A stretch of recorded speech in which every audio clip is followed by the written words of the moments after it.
Salam, selamat pagi Bapak Ibu dosen UKM PPG LPTK IAKN Ambon.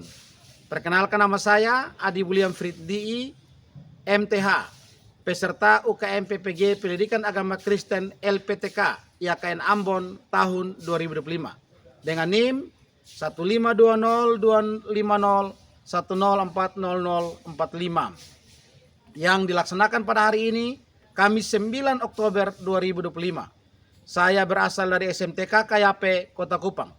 Saya percaya bahwa menjadi guru agama Kristen bukan sekedar sebuah profesi, tetapi sebuah panggilan untuk menghadirkan kasih Kristus di dunia pendidikan, serta nilai-nilai iman Kristen melalui proses UKM PPG ini. Saya ingin terus bertumbuh dalam kompetensi, dalam karakter, dan spiritualitas agar mampu menjadi terang bagi peserta didik di lingkungan sekolah. Berikut video proses belajar mengajar saya. Terima kasih. Tuhan Yesus memberkati kita semua. Soli Deo Gloria.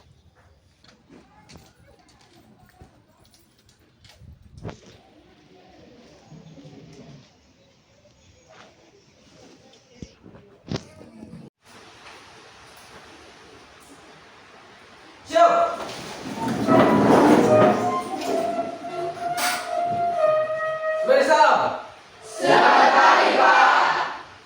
Baik, salam, selamat pagi anak-anak. Sekali lagi, selamat pagi anak-anak. Pagi. Apa kabarnya? Luar biasa. Yes. Wah, luar biasa. Tepuk tangan dulu. Baik, silakan dulu.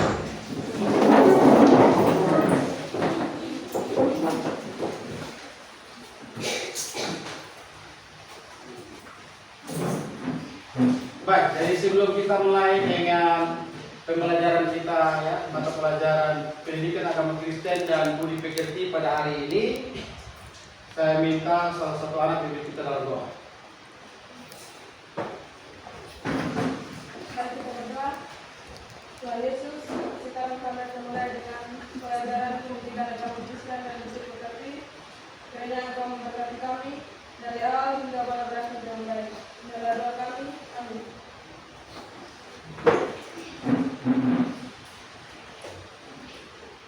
Baik, karena semua kalian mengatakan luar biasa, yes, berarti kalian semua sudah siap mengikuti proses belajar mengajar hari ini, betul? Baik, kalau begitu saya akan absen dulu. Yang hadir tolong angkat tangan ya, supaya saya kenal yang baik yang mana orangnya ini, segar atau tidak. Adriana Ton, Ayo, Pak. Ellen Minawin Taineno, Ayo, Pak. Joel Asbanu, Hadir, Pak. Maria Nubotonis, Ayo, Pak. Nadia Devi Deanti Tabun, Ayo, Pak. Odiska Manao, Ayo, Pak. Vladimir Dinaru, Hadir, Pak. Yohanes Adi Putra Laelu, Hadir, Pak. Yuliana Talan, Ayo, Pak. Emi Nurmalin Sobeku, Ayo, Pak. Marni Talan, Ayo, Andi Yuven Linome, Hadir, Pak. Dini Seriana Taek, Pak. Osea Asbanu, Ayo, Pak. Jeffrianto Tanesak, Hadir, Pak. Marinke Toliton, Ayo, Pak. Obed Yuski Tafuri, Hadir, Pak. Tresli Yuliana Nicae, Ayo, Pak. Yetri Benu, Hadir, Pak. Yusri Yumin Tometa, Hadir, Pak. dan Elvi Nomleni. Baik, berarti semua hadir ya? Ya. Baik, jadi hari ini kita akan belajar satu topik ya. Kita akan belajar satu topik. Kita bisa lihat sama-sama di slide yang ada, yaitu multikultural ya. Sekali lagi apa? Multikultural. Nah, sebelum kita masuk, kita perlu tahu bersama apa tujuan pembelajaran dari topik ini. Ada 3 tujuan. Ya, ada 3 tujuan pembelajaran dari topik ini. Yang pertama yaitu siswa memahami pengertian dari multikultural. supaya kita bisa memahami apa itu multikultural. Yang kedua, siswa mengetahui dan memahami dasar Alkitab tentang multikultur dan tujuan Allah dengan multikultural. Lalu yang ketiga, siswa dapat menerima keberagaman dan mempraktekkan nilai-nilai iman Kristen dalam konteks masyarakat yang multikultur. Jadi ini 3 tujuan pembelajaran yang akan kita capai melalui proses belajar mengajar pada pagi hari ini. Namun sebelumnya, sebelum kita masuk lebih jauh, saya mau mengajak kita semua menyaksikan satu video singkat yang berkaitan dengan topik pada pagi hari ini.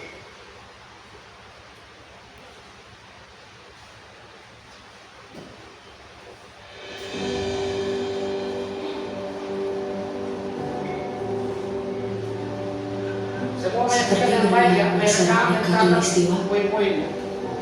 17.000 pulau terhampar luas di seluruh Indonesia.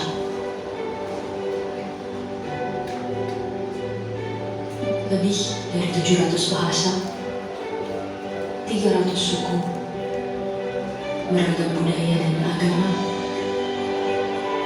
tak mampu menghalangi kita menjadi bangsa yang satu.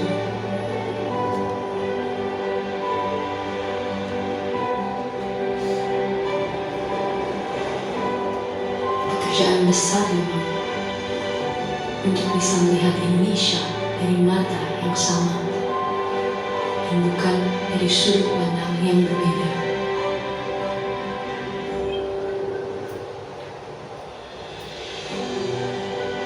Tetapi ini Indonesia, tanah kaya yang masyhur akan perbedaan dan keramahannya, tanah lahirnya masyarakat yang terbuka dan memiliki daya juang tinggi.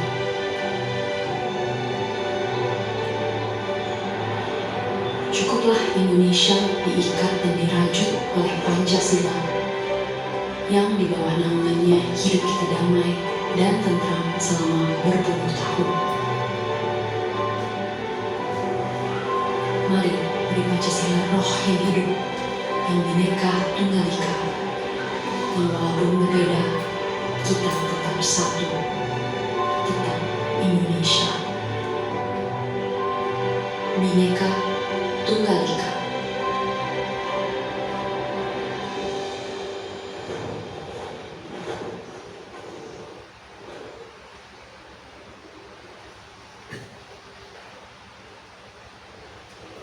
Baik, jadi kita sudah menyaksikan 1-2 video singkat tentang konteks Indonesia hari ini.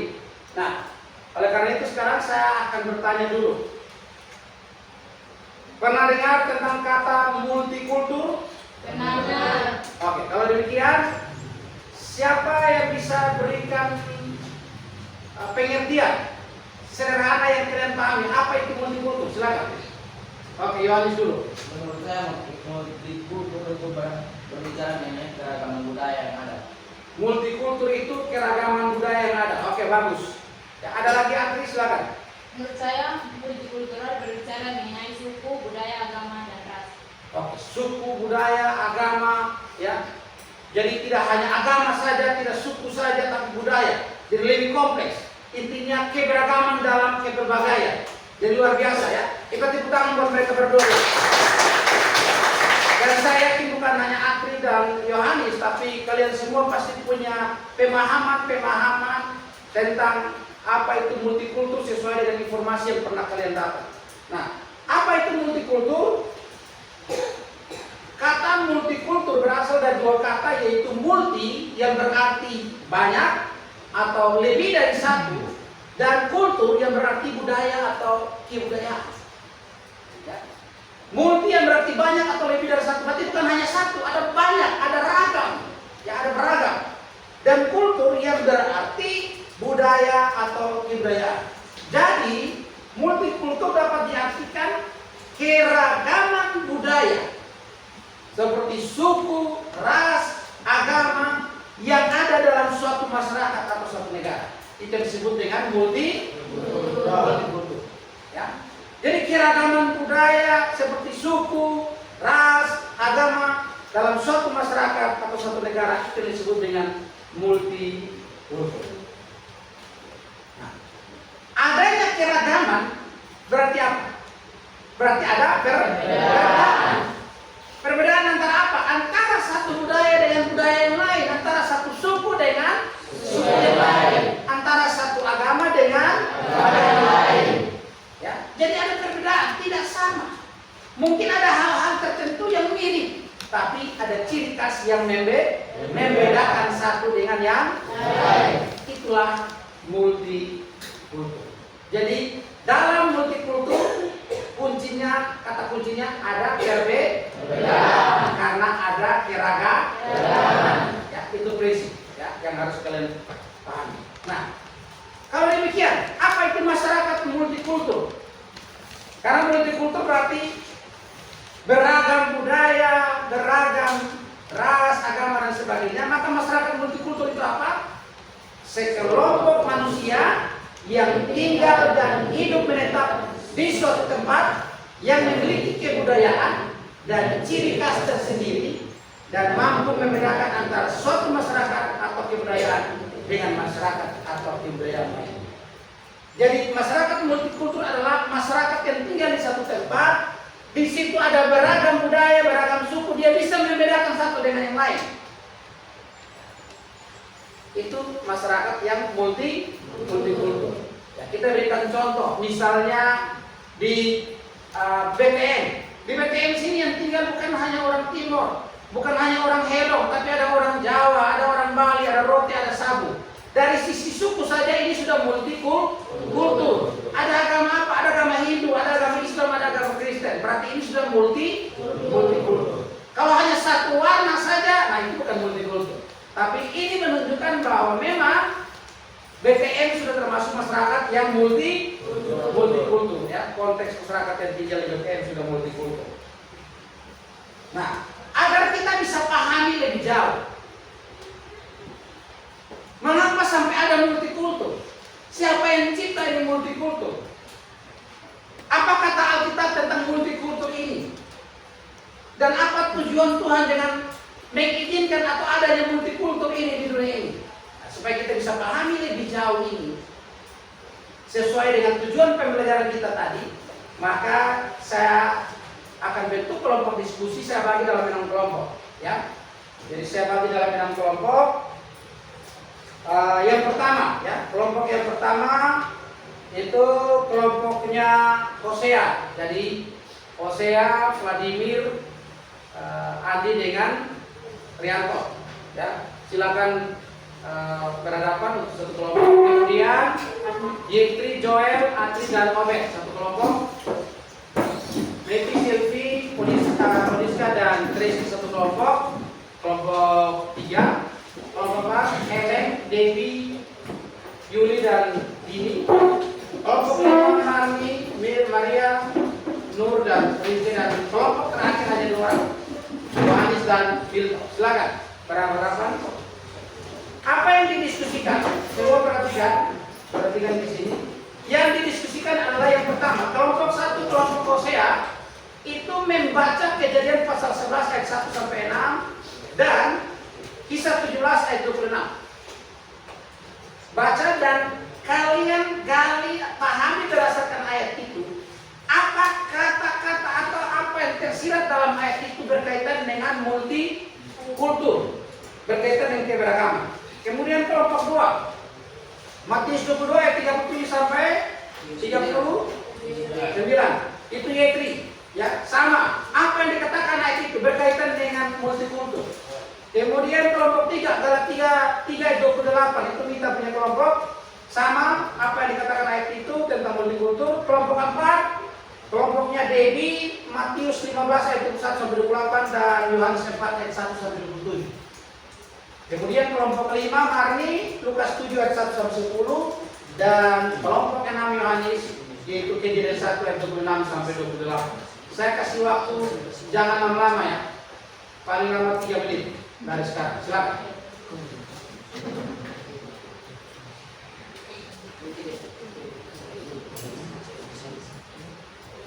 Silakan berdiskusi, silakan kalian tukar pikiran, pahami ayat itu apa yang Alkitab ya. Ayat-ayat itu berbicara berkaitan dengan multikultur, berkaitan dengan kondisi multikultur, cara hidup kita dalam kondisi yang multikultur ini. Ya.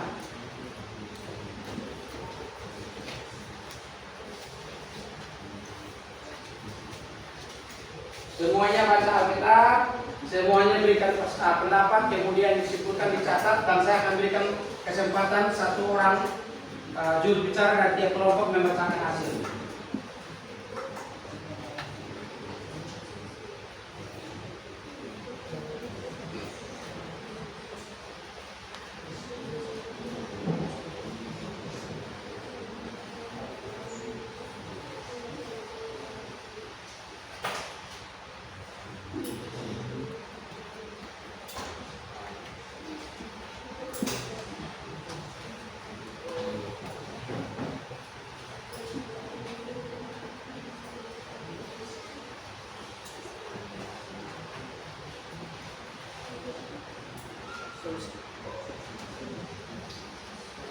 Ada kelompok yang sudah?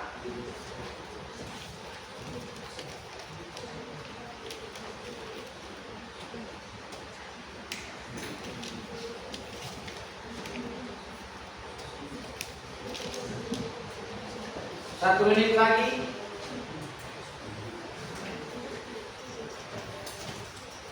Oke, baik, kelompoknya di Obek sudah selesai. Kelompok yang lain ada yang sudah? Sudah semua? Sudah. Baik, kalau sudah, saya berikan kesempatan kepada kelompok satu, kelompoknya Hosea, silakan berdiri dan sampaikan. Kepada kami, berdasarkan Kejadian pasal 11 ayat 9 dan kisah 17 ayat 26, kisah tentang Maryam seperti menemukan berbagai perkara, yaitu manusia merencanakan supaya hanya ada satu warna. Yang kedua, Tuhan tidak menghendaki kemudian sehingga Tuhan menjauhkan manusia dan muncullah banyak bahasa dan budaya. Yang ketiga, dengan demikian Tuhan adalah penyebab multikultur atau keberagaman dan Tuhan menghendaki. Baik, tepuk tangan untuk kelompok satu. Jadi kelompok satu dalam Kejadian pasal 11 ayat 1 sampai 6 itu tentang menara Babel. Manusia maunya hanya satu warna, tapi Tuhan mencerai-beraikan manusia, menserang mereka ke berbagai wilayah dan membuat banyak bahasa. Jadi Tuhan adalah pencipta multikultur, Tuhan yang menghendaki multikultur. Ya, luar biasa. Jadi itu kehendak Tuhan, bukan kehendak kita. Yang berikut kelompok 2, silakan. Terima kasih atas waktu dan kesempatan yang diberikan kepada kami kelompok 2 untuk menyampaikan hasil diskusi kami. Berdasarkan kisah Injil Matius 22 ayat 37 sampai 39, di mana berisi perintah Tuhan untuk saling mengasihi. Dari sini kami menemukan dua hal. Hal yang pertama, Tuhan perintahkan untuk mengasihi orang lain seperti diri kita sendiri. Hal yang kedua, kita harus mengasihi tanpa pandang bulu ataupun ras, agama dan suku. Baik, tepuk tangan untuk kelompok 2. Jadi ayat dari kelompok 2 itu adalah perintah tentang saling mengasihi. Dan mereka bilang kita harus mengasihi orang lain sama seperti diri sendiri. Yang kedua, mengasihi tidak boleh pandang bulu atau latar belakang. Jadi dalam konteks multikultur mereka bilang ketemu orang beda agama, beda suku, beda bahasa, kita tetap wajib mengasihi. Ya, luar biasa. Baik, yang berikut kelompok 3. Terima kasih atas waktu yang diberikan kepada kelompok 3. Jadi berdasarkan hasil diskusi kami dari ayat Galatia pasal 3 ayat 8 yang berbicara tentang hukum Taurat atau janji, kami menemukan dua pesan Paulus kepada kita sebagai orang percaya, yaitu yang pertama, di dalam Tuhan tidak ada perbedaan berdasarkan etnis atau suku, status sosial, dan gender atau jenis kelamin. Yang kedua, gereja adalah satu tubuh Kristus yang terdiri dari berbagai latar belakang budaya, namun memiliki prinsip kesatuan dan keselamatan dalam Tuhan. Baik, tepuk tangan buat kelompok. Jadi dalam konteks khusus di gereja pun ada multikultur di gereja. Ada beragam jenis gender, dalam pengertian dua jenis, laki-laki dan perempuan. Dan status sosial, ada orang kaya, orang miskin. Lalu yang berikut lagi ada apa lagi di situ? Etnis. Tapi ketika kita sudah dalam gereja, semua itu tidak boleh dipandang lagi. Tidak berlaku namanya kaya, miskin, tuan dan hamba, laki-laki dan perempuan. Semua sama di mata Tuhan, yaitu satu anggota tubuh Kristus. Baik, silakan kelompok yang keempat. Terima kasih. Berdasarkan Matius 1:1-8 dan Yohanes 4:1-7, berdasarkan Matius 12, yaitu kisah tentang perempuan Kanaan yang percaya. Dari sini kami menemukan bahwa hal mengasihi dan menolong sesama tanpa memandang latar belakang yang ada. Sedangkan berdasarkan Yohanes 4, kami menemukan bahwa kita harus bergaul dengan orang lain walaupun berbeda latar belakang, berbeda latar belakang yang kita, dan tidak boleh memandang rendah orang lain yang dengan kita. Ya, tepuk tangan dulu buat kelompok keempat. Jadi ada dua ayat tentang Yesus menyembuhkan seorang perempuan Kanaan yang percaya. Bagi orang Israel, orang di luar orang Israel itu tidak berhak atas anugerah dan karunia Tuhan. Jadi hanya orang Israel yang berhak. Tapi ternyata Yesus memandang semua orang punya posisi yang sama di mata Tuhan, sehingga Yesus menyembuhkan perempuan Kanaan. Yesus mengajarkan kita mengasihi orang tanpa pandang latar belakang. Lalu ketika dalam Yohanes 4, Yesus berbicara dengan seorang perempuan apa?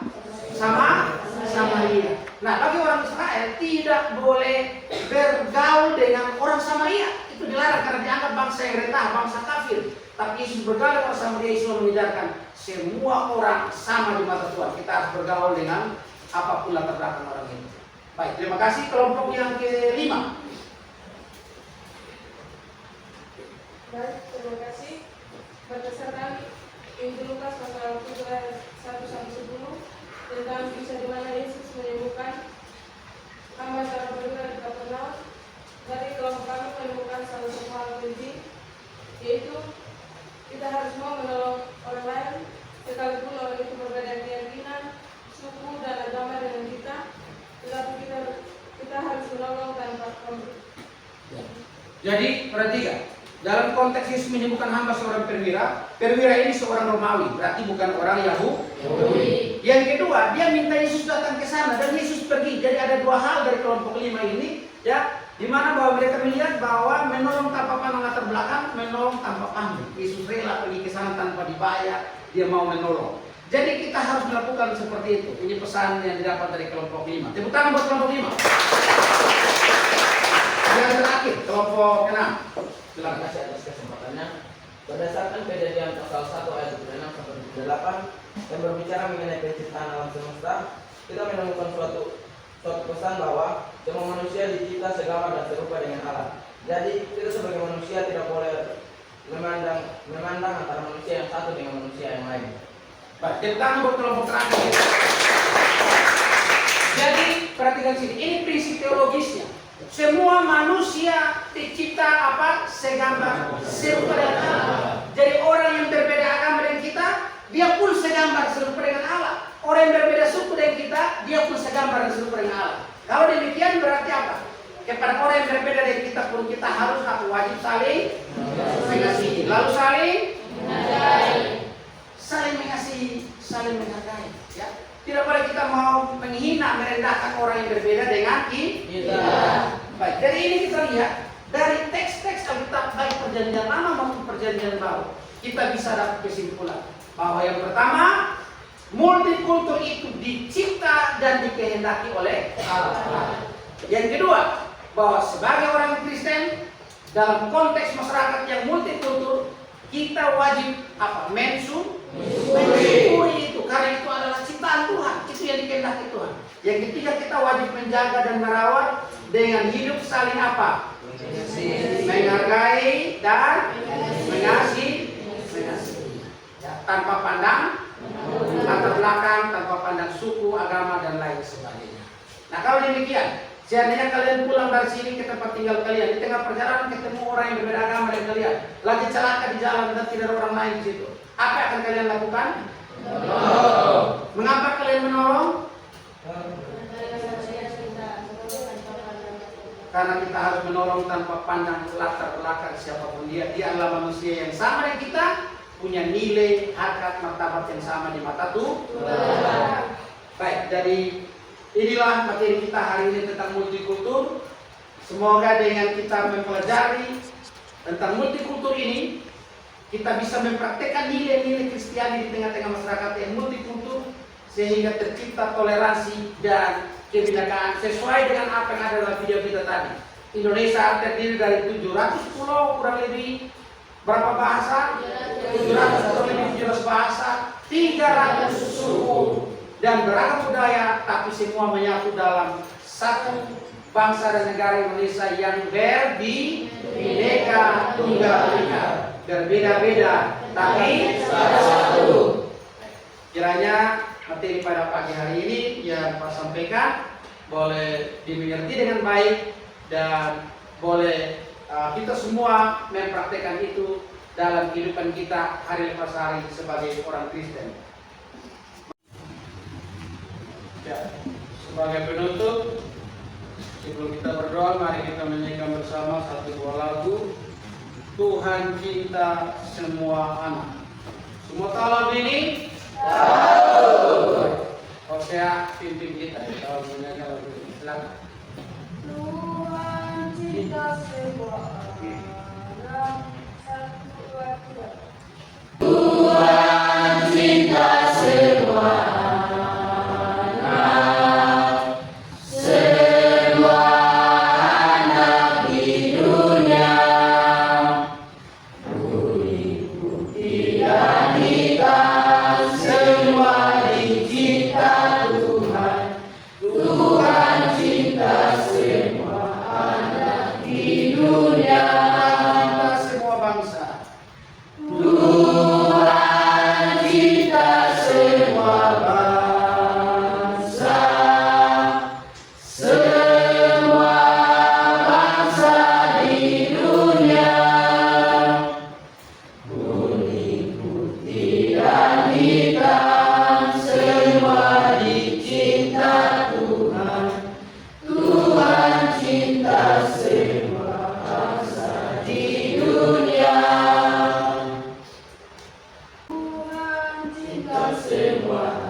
kita pun harus cinta semua orang.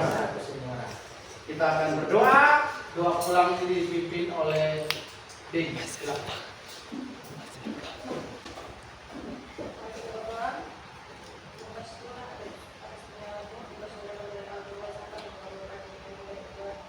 Semoga apa yang disampaikan oleh Pak Guru dan bisa mengerti Tuhan dalam kemampuan.